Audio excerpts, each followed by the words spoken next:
essa menina com laço de fita, vestido colorido, que coisa mais bonita.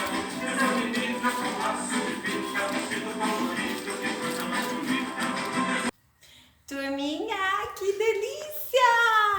Olha, tia Ângela tá aqui para falar para vocês sobre essa linda fogueira. Não é uma fogueira qualquer não, e ela não pega fogo, ó. A tia Ângela tá pondo a mão.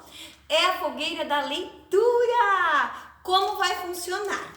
É assim, vocês, com a ajuda da mamãe, vai tirando, um papelzinho de cada vez. Tá vendo, um papelzinho.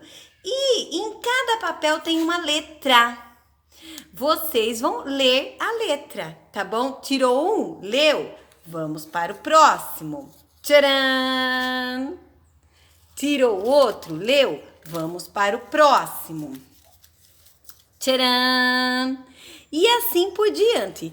Quando vocês abrirem todos os papeizinhos da nossa fogueira, da leitura, olha o que vocês têm direito. Aqui dentro tem um brinde. O que será que tem aqui, hein? Então, a nossa fogueira da leitura, hein? Quem conseguir, ganhou o brinde.